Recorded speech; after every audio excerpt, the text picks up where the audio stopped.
할렐루야, 안녕하세요. 오늘은 복음서에 대해서 알아보겠습니다. 인터넷 백과사전에 나온 사복음서에 관한 설명을 말씀드리겠습니다. 복음서란 고대 그리스어의 좋은 소식이란 뜻을 가진 유앙겔리온이라는 뜻으로서 한자어로 풀이한 것입니다. 기독교에서는 문서나 구전 형태로 내려오던 예수 전승을 복음서 저자들이 기술한 신학적 문헌들을 뜻합니다.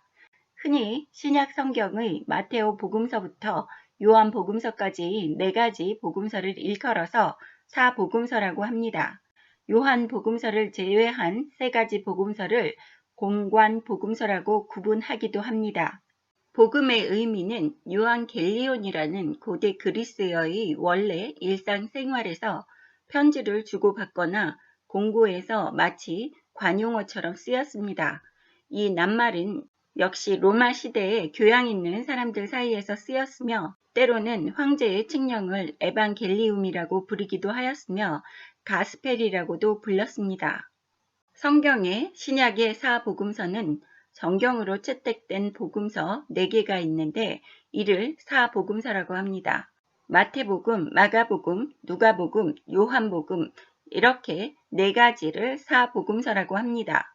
이 중에서 요한복음을 제외한 마태복음, 마가복음, 누가복음을 통틀어서 공관복음서라고 합니다. 공관복음서라 함은 고대 그리스어의 싱, 함께와 옵시스, 봄이 합쳐진 낱말 시놉시스를 한자어로 직역한 말입니다.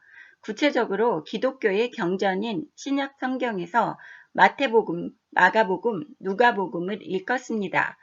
이유는 이 세 복음서의 진술이 거의 일치하고 있을 뿐만 아니라 예나 지금이나 경우에 따라서는 복음서를 해석하는 데 서로 대조할 수 있는 장점을 갖고 있기 때문입니다.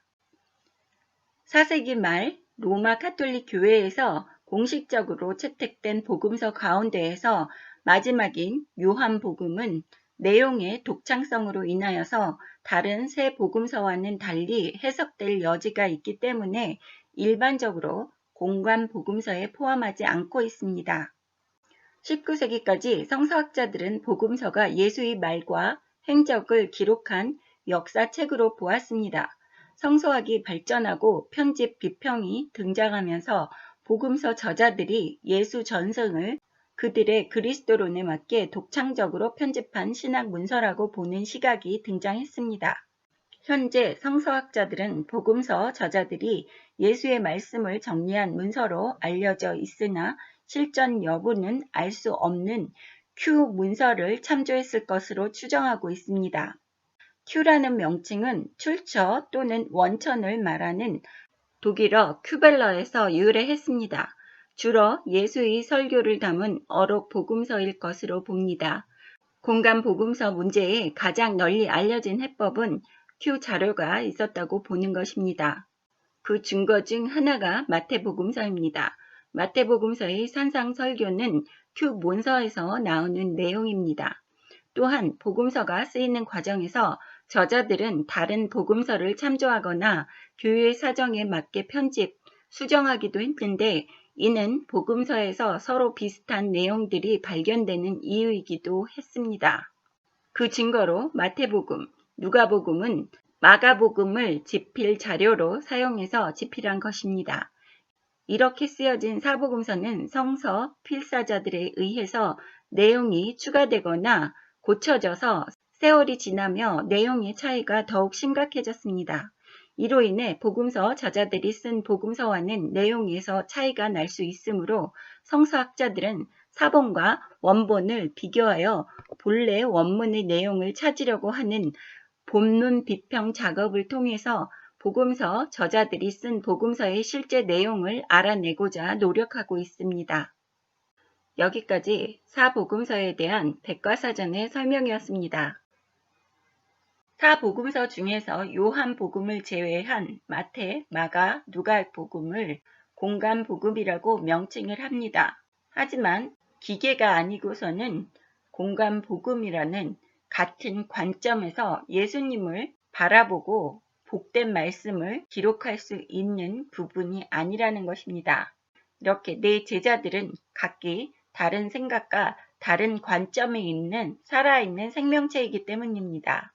예를 들어서 물이 반컵이 담겨있는 컵을 보았을 때 한 사람은 많이 남았다고 생각을 할 수 있고 다른 사람은 적게 남았다고 생각할 수 있다는 것입니다. 이렇게 제가 극단적인 말씀을 드리면 이해가 쉬우실 거라고 생각이 됩니다. 마태복음은 마태라는 예수님의 제자가 예수님의 생애와 인격을 중심으로 하나님의 아들이시며 이스라엘 왕으로서 인류에 오신 분임을 나타내는 목적을 갖고 기록했습니다. 마가복음은 마가라는 제자가 예수님을 메시아로서의 모습을 그리며 예수님의 사역을 증거하기 위해서 기록된 것입니다. 비교를 하자면 마태복음은 예수님의 생애를 중요시 여겼으며 마가복음은 예수님의 가르침과 사역을 증거하기 위해서 기록했습니다. 누가복음은 반면 마가복음과는 달리 예수님의 생애를 아름다운 문장으로서 소개를 하며 예수님이 하나님의 아들로서의 생애를 역사적으로 자세하게 밝히면서 예수님께서 인류의 참된 구속자이심을 데오빌로에게 소개하려는 데에 목적이 있는 글입니다. 마지막으로 요한복음은 예수님의 사건을 단순하게 기록했습니다. 요한복음의 목적은 교리를 말하는 영적인 복음서이고 하나님의 아들에 대해서 여러 방면으로 증거를 하고 있습니다. 또한 예수님께서 하나님의 아들이심을 믿게 하고 영생을 얻도록 하기 위해서 기록된 책입니다. 이렇게 사복음서는 각자 저자들의 개성이 담겨 있고 저자들의 목적과 의도가 다른 책들입니다. 제자들마다 자신들이 더욱더 중요시 여기는 부분을 더 부각시키고 더 디테일하게 기록했다고 보실 수 있겠습니다.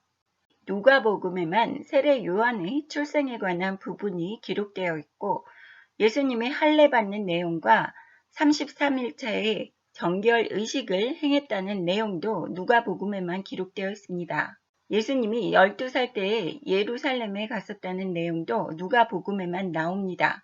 이렇게 누가라는 사람은 세심하게 하나하나 기록하는 성격을 볼 수 있습니다.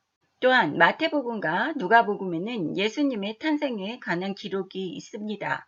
하지만 마가복음과 요한복음에는 예수님의 탄생에 관한 기록이 없습니다. 이것은 마가복음과 요한복음은 예수님이 세례받는 장면부터 시작되기 때문입니다.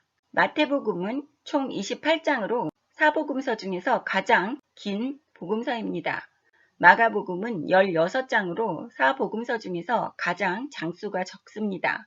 이것은 마가의 성격이 세심하지 않다는 것을 우리는 볼 수 있습니다. 마가는 모든 기술 방법을 간략하게 했습니다. 또한 요한복음은 요한이 기록할 때에 세 복음서의 존재를 이미 알고 있었습니다. 그 복음서들에 기록된 내용도 알고 있었기 때문에 세 복음서에서 이미 기록된 내용들은 되도록 피하면서 요한만이 알고 있는 내용을 기록한 것입니다. 다른 세 복음서에서 비하면 요한은 예수님의 말씀에 주로 초점을 맞추면서 기록했습니다. 그렇기 때문에 지금 백과사전이나 학자들이 얘기하는 공간 복음이라는 관점이 적용이 될 수 없는 부분입니다. 다음 시간에 마태복음 배경과 마태복음 1장 공부하겠습니다. 감사합니다. 할렐루야.